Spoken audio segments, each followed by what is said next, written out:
If you'd like online business explained to you in a way that you can actually understand, go to latenightim.com/explain. It's completely free, and I made it just for you. Now, how about an episode? Episode 102. Late Night Internet Marketing. This week on the Late Night Internet Marketing Podcast, I talk all about how I'm not throwing away my shot. I am not throwing away my shot.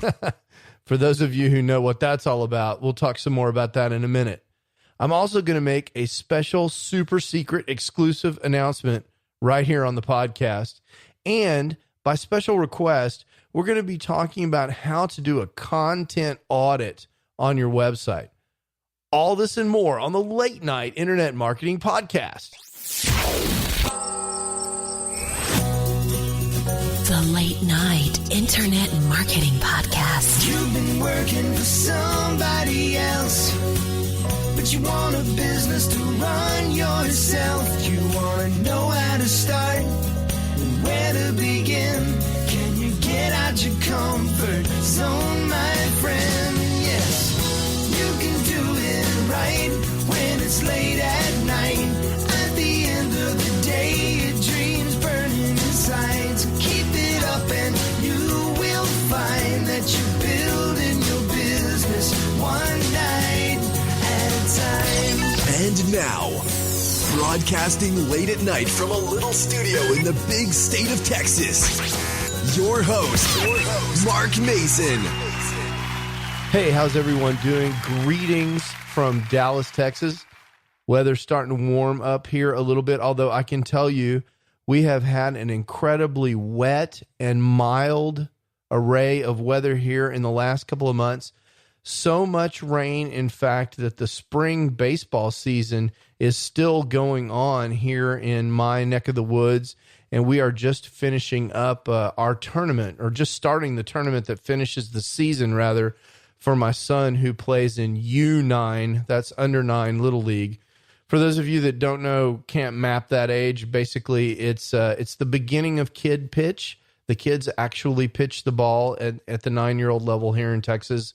And if they throw too many balls, instead of giving a walk, the coach comes in and throws a couple of more pitches to the batter to try and either get them out. There really aren't any walks in this league. You either strike out or you get a hit.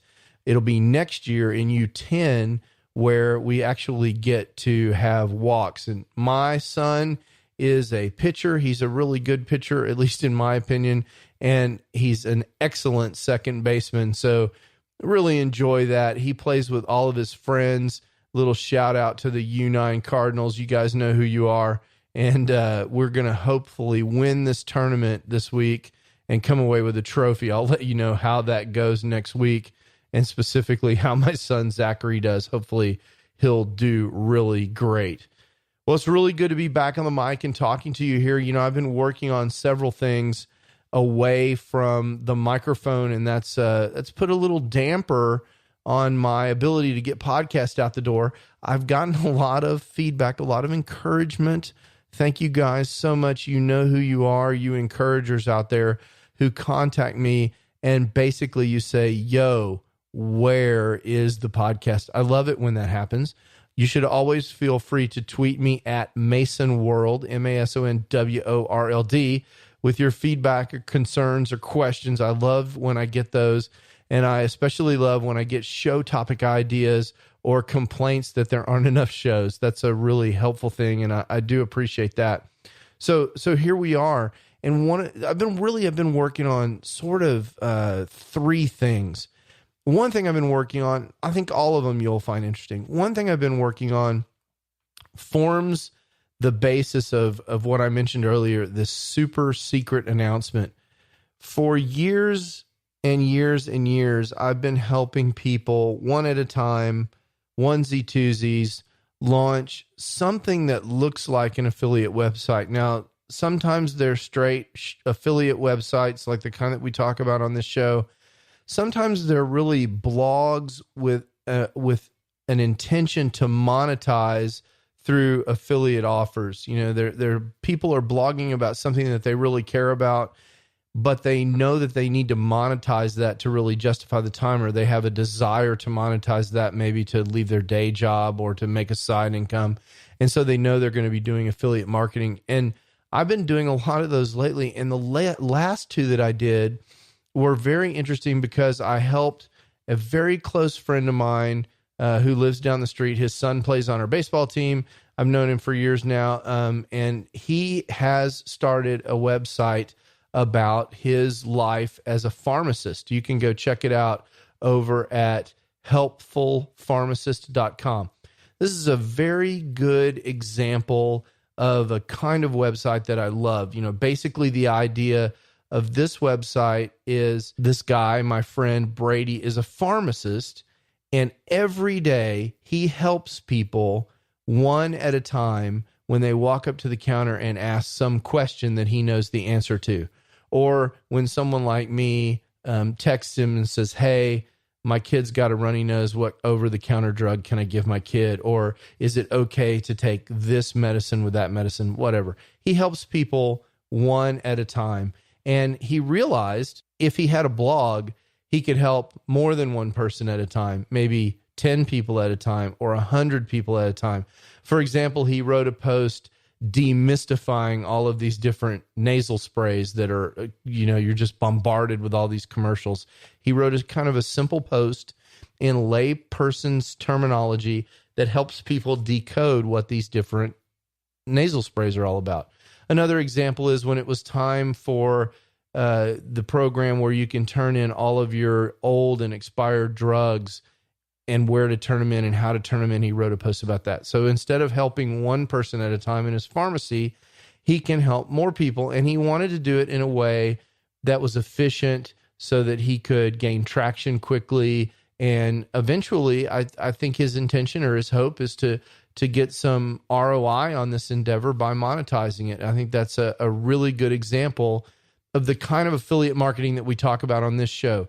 Creating information that helps people in some way and eventually leads them to make really good informed purchases that also help them. It's kind of a win-win situation if you do affiliate marketing the same way.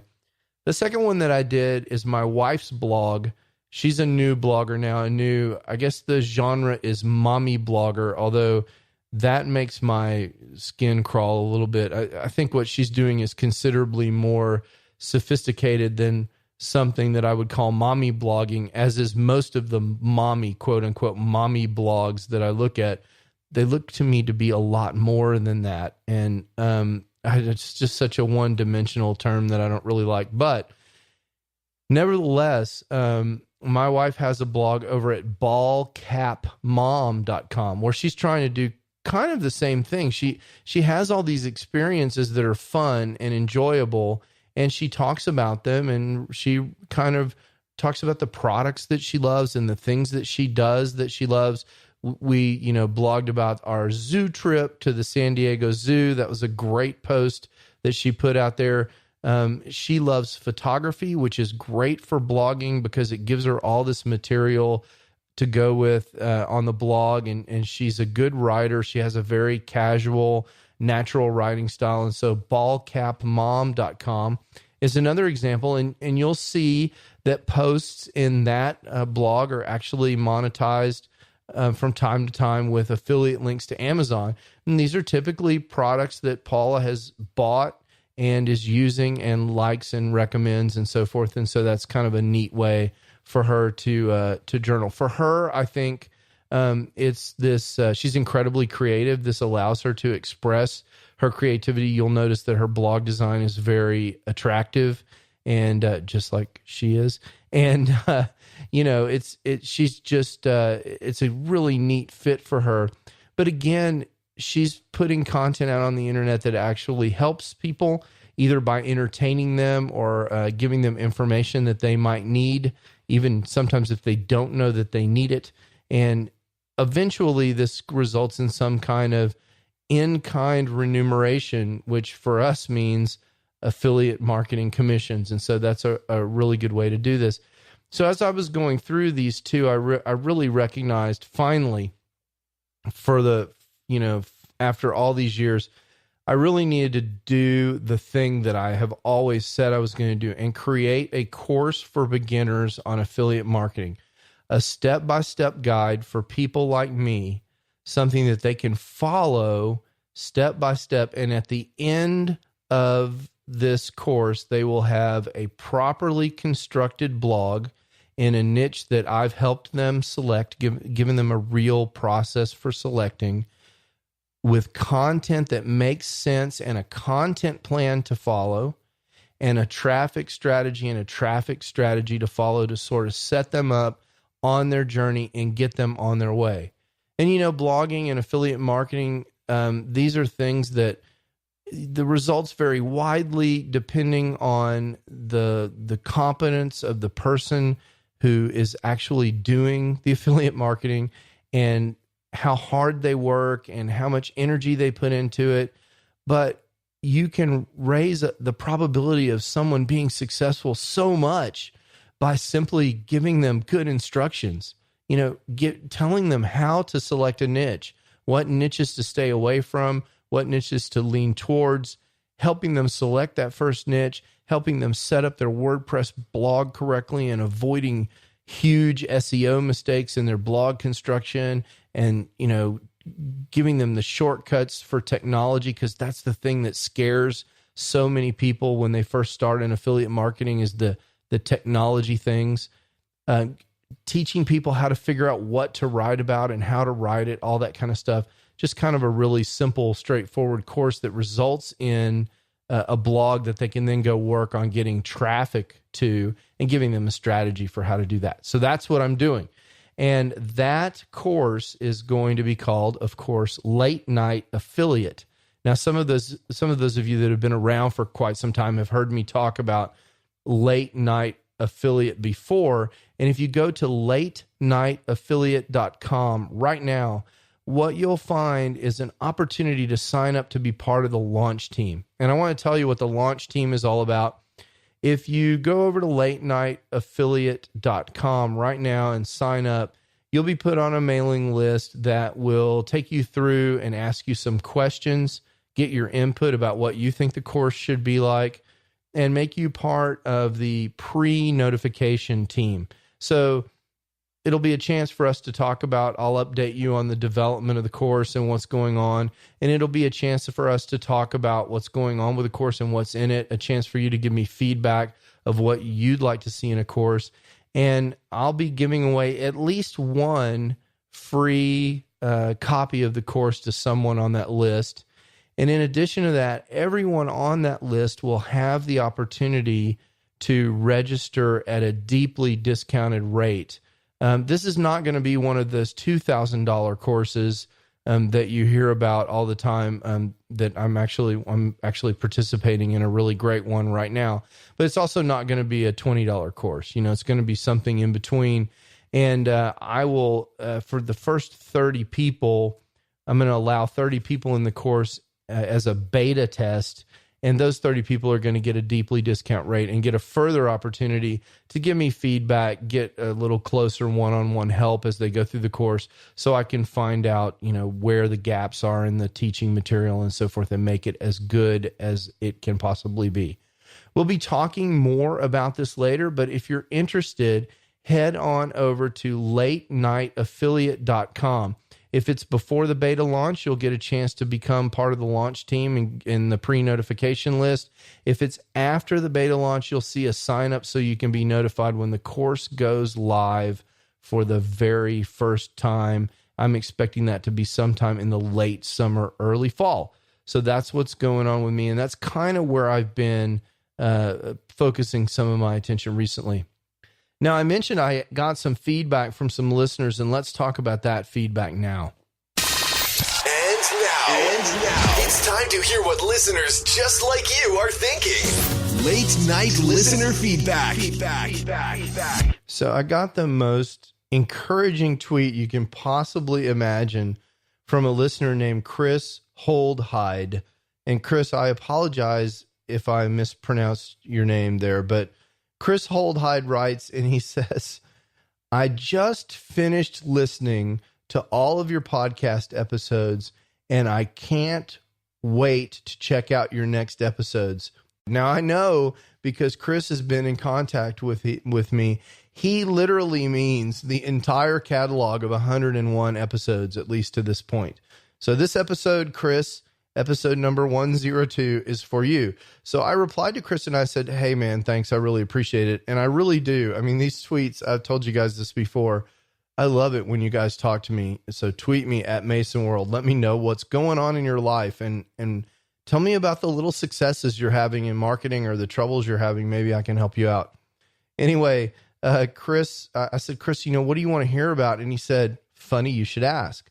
I'm doing a content audit and removing some bad links from one of my sites. Anything on that would be great. So awesome. So let's talk about content auditing. And one of the reasons that I think content auditing is a great topic is because if you've had a website for any length of time at all, you've got some things you probably need to go clean up. There's lots of them. And so from a content audit standpoint, here's sort of the high level recommendations that I would make to anyone with any kind of website that was auditing content that, wanted to clean up an existing website. Now, the very, very first thing, sort of the kind of the easiest low hanging fruit thing that you can go do is do an audit of all the broken links on your site. Now, there are a couple of ways to do this. One way that I like to do it is to actually use a broken link checker that's external to the website. So there are several programs for this. On the PC side, I'm not as familiar with those programs because, as you guys know, I'm a Mac. In fact, I should do an entire show on how to be an internet marketer with a Mac. Maybe that's something for another episode. But I use a Mac, and the program that I use for broken link checking is called Integrity.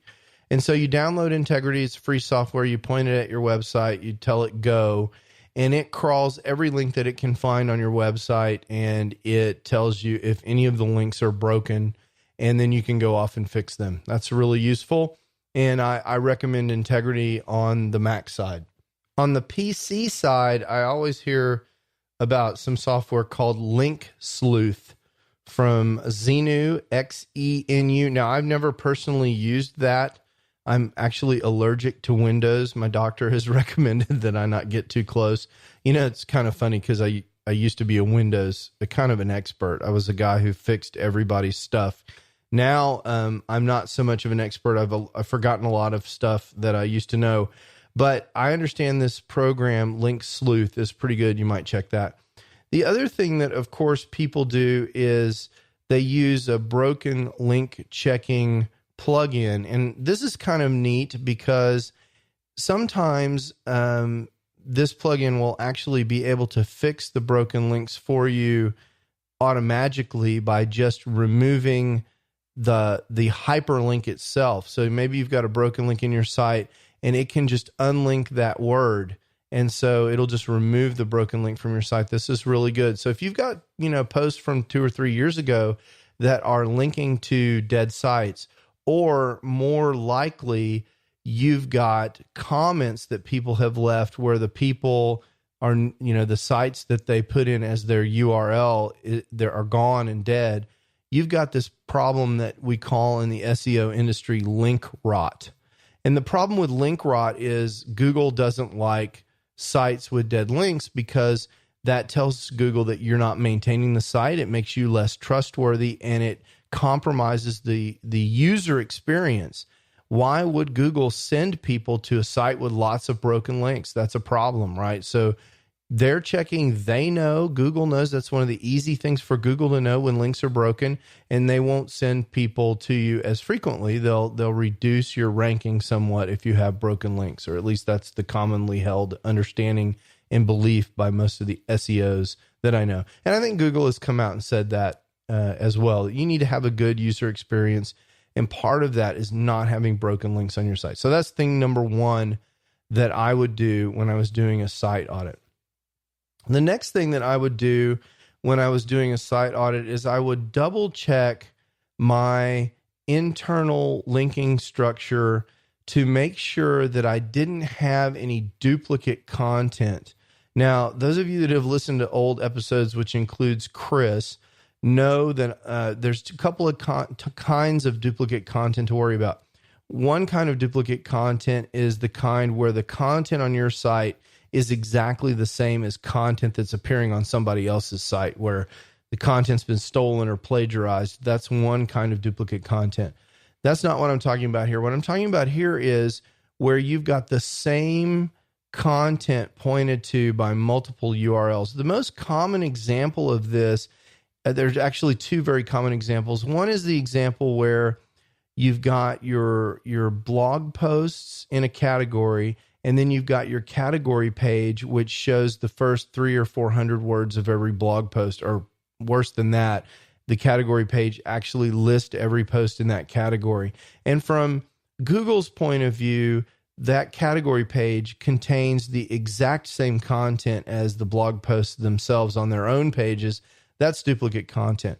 And what we typically do to suppress that is we use a plugin like Yoast SEO. I think the all-in-one SEO program will also do this.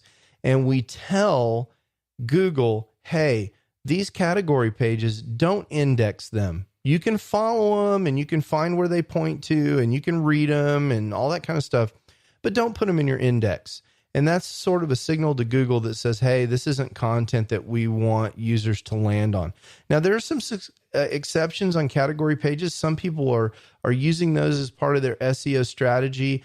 Their content pages are set up with preambles that have a significant amount of unique content, and so forth, and they've been optimized for SEO. But in general, if you just go get an off-the-street WordPress plugin, your category pages and your archives are going to be full of duplicate content, and you're going to want to look at the Yoast SEO plugin to fix that. That's something I've talked about before in previous episodes. I'll link to those in the show notes. And then in addition to that, as far as another example of duplicate content is this case where you've got a plumber and he's trying to be, plumber Bronx, plumber Brooklyn, plumber New York City, plumber Manhattan. He's trying to rank for all these for all these different city terms, and he's got substantially similar landing pages for each city. And to Google, it looks like duplicate content except for the city name. So you want to watch out for that as well. So I would do some kind of audit on my site to make sure that I didn't have duplicate content. And particularly, I would check my use of the no index tag using Yoast SEO and make sure that that duplicate content wasn't indexed, and make sure that Google's treating that appropriately. The third thing I would do, since we're on the topic of Yoast SEO, is, the Yoast SEO plugin, it gives you this green stoplight. I would make sure that I had gone back and made sure that every piece of content on the website, or at least every one that I cared about, was actually had a green light from the Yoast SEO plugin, and that those keywords were targeted appropriately. So, for example, maybe you've got this piece of content from 3 years ago, and it's starting to rank for some particular product term or some other kind of term that's starting to bring you some traffic, but you didn't optimize the SEO at all. Go back and look at those and make sure you've got a green light from the Yoast SEO program on that page where you've properly targeted the keyword, you've got a good meta description, and you've done all the proper on-page SEO things that you can do for the keyword that you're particularly targeting for that particular page. And you'll find that if you go and do that, a lot of times that'll cause your rankings for that page to go up and increase your traffic substantially. And or you'll find that if you fix the meta description and the title tag so that it looks great to click on in the Google search engine results, that even if your ranking doesn't change, you'll get more search engine traffic because people will see it and they'll go, oh, that's exactly what I was looking for, because instead of some crummy automatically generated meta description, you've got something that you actually wrote to convert on. And that's something that we've also talked about in previous episodes. So I would do that Yoast SEO stoplight on as much of my content as I possibly could. And while I was looking through content, I would definitely make sure that all of the pages that I really cared about were at least 1,000 words long. You know, the new kind of high watermark for Google is now, people are saying it's sort of 1,000 words. If you really want to get something to rank, the length of that content is very important. Google strongly favors longer content. We're seeing to rank affiliate articles and so forth, where we're trying to do product reviews, that really more like 2,000 words sometimes is needed to really win on page one of the search engine results. So go into that content and start with your most important content first, and refresh that content, add some more stuff, add an update, get that number of words pushed up as a little bit, and try and make sure that everything that you care about is over 1,000. And for things that are way under 1,000, I would strongly consider no indexing pages that are under 500 words, for example. If for some reason you've got a bunch of pages or any pages that are really short, and they're there for your readers, and you think they're important to leave on the site, consider whether or not they're really important in Google, whether or not you're getting any traffic on those. And if you're not, I'd consider no indexing those and just signaling to Google, hey, these aren't important, giving Google that signal that these aren't important. And a lot of times that will help Google trust your site even more. And when you get a little further into site auditing, one of the things that you can consider doing is making sure that your site is in Google Webmaster Tools, which it has a new name that's not coming to me at the moment. But if you Google Webmaster Tools, it will tell you Google Search Console. Thanks. I don't know why I can never remember the new name of this thing, but it'll always be Google Webmaster Tools to me, because I've been doing this since 2007. But make sure your site is in Google Search Console, and Google Search Console will tell you if there are things wrong with your site from an SEO perspective. You know, is there anything on the site that you need to go fix? It'll crawl it. It'll make sure that it can find the site map and all the other things that are important for its sort of SEO. It'll tell you if it sees any problem with kind of spammy behavior on the site or thin content or any other thing. And it's kind of like the minimum hurdle that you need to get over. And sometimes with older sites, there's just stuff going on, stuff that you did years ago that Google doesn't like. And if you don't have Google Search Console turned on, you'll never know that. So I'd consider logging into Google Search Console, making sure the site health is okay there, and taking any actions that Google tells you to take in that regard. So those are some of the kind of basic on-page things that I would do if I were doing a site audit. As far as off-page things that are concerned, one other thing that I would do is I would consider looking at a tool like Ahrefs and looking at the backlink profile of your sites. And there's two things that I would look at. One is, do you have a bunch of backlinks that are coming from spammy sources? So like, Russian domains with black hat sites or old failed blog networks or anything. These links would typically be, I know Chris said this was an older site that he was cleaning up a little bit. These links would typically exist if you had ever experimented with any kind of SEO, kind of gray hat SEO techniques that built a lot of links for you, where you paid someone $50 and they built you 10,000 links, or you paid a blog network service to build links for you. This was very, very common 5 years ago. And if your site's 4 or 5 years old, you may have tried this because, after all, the sales page that you read said this would solve all your SEO problems. So you put in your PayPal ID and off you went. A lot of people did this, and that resulted in a bunch of spammy links for a lot of people. And if you have those, you could consider disavowing those links.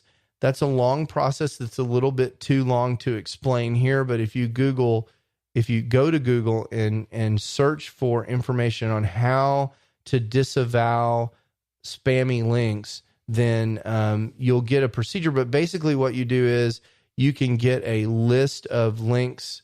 You can generate a list of links that are not very trustworthy, that are pointing to your site, and you can submit those to Google and say, hey, Google, look, I may have sinned in the past, or maybe I don't even know where these links came from, but I disavow these links. These links are not representative of my site, and they're not real, and I'm calling them out to you.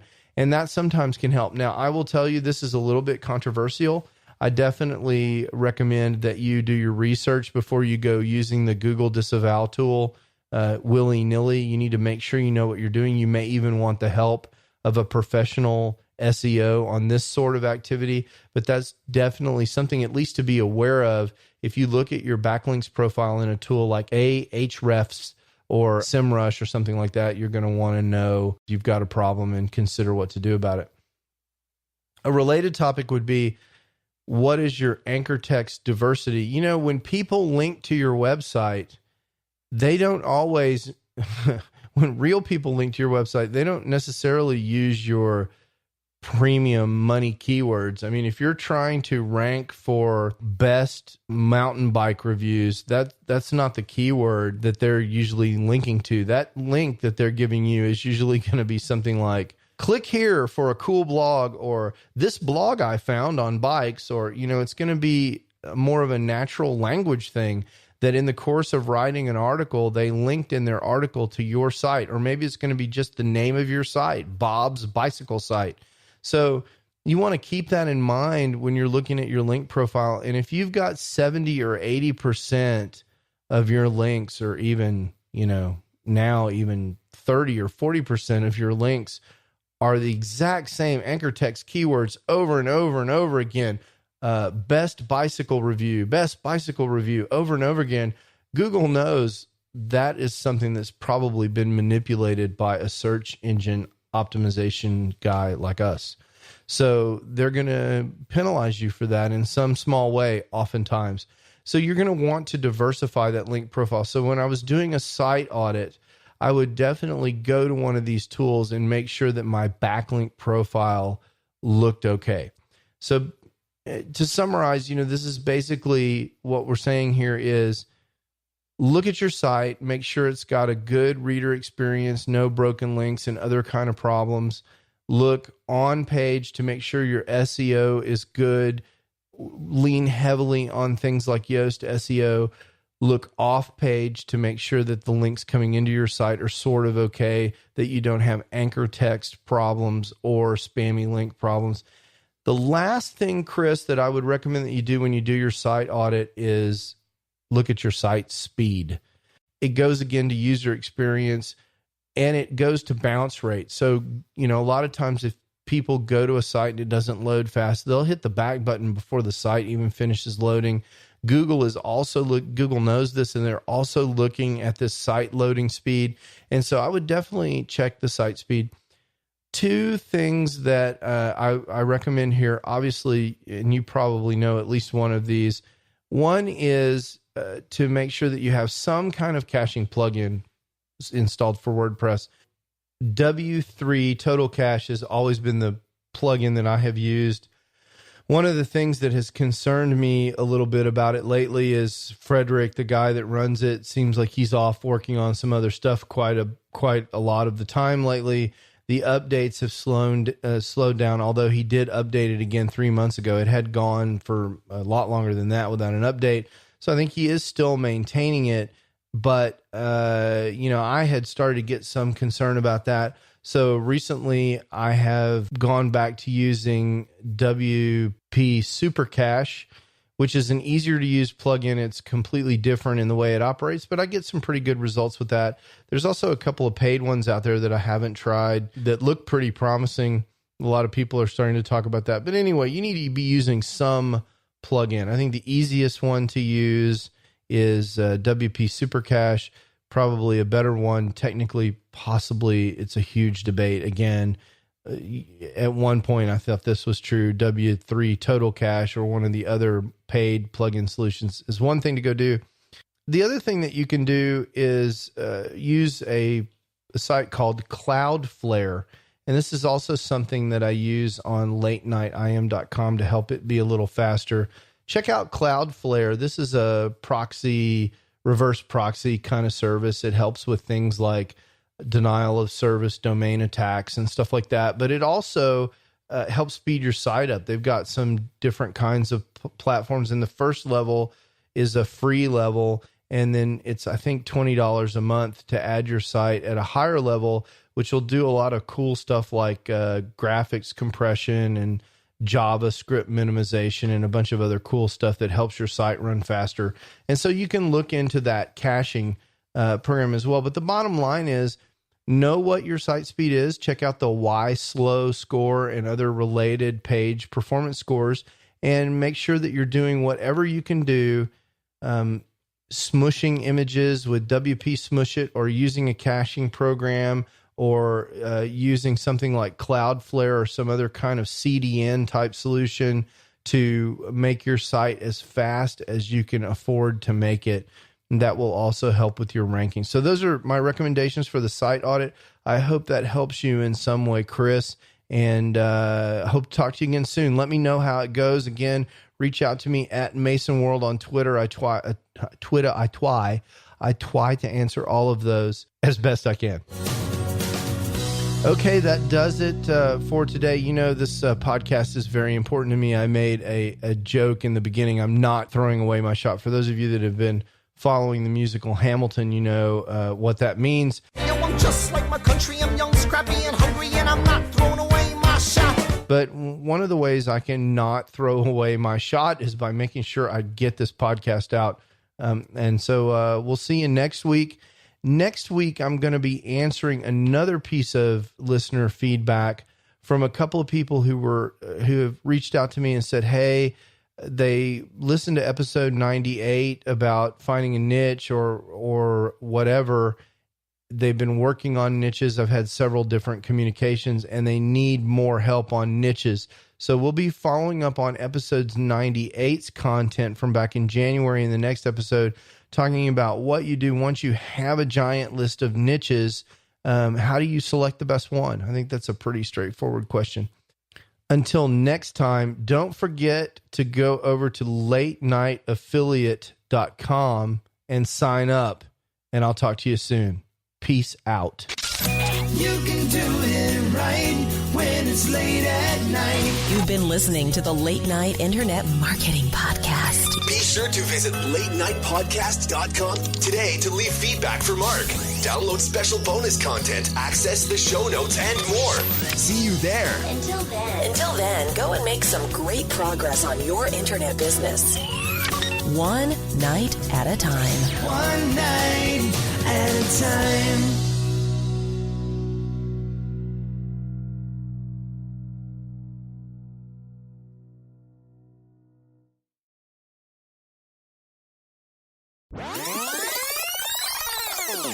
Hey, so I hope you enjoyed that episode. I certainly love being back on the mic. If you have not had the chance to check out Hamilton, it's just an awesome musical. I am a kind of a musical geek and I really love it, but I think it has a broad appeal. Nice use of American history as the underlying story for this musical.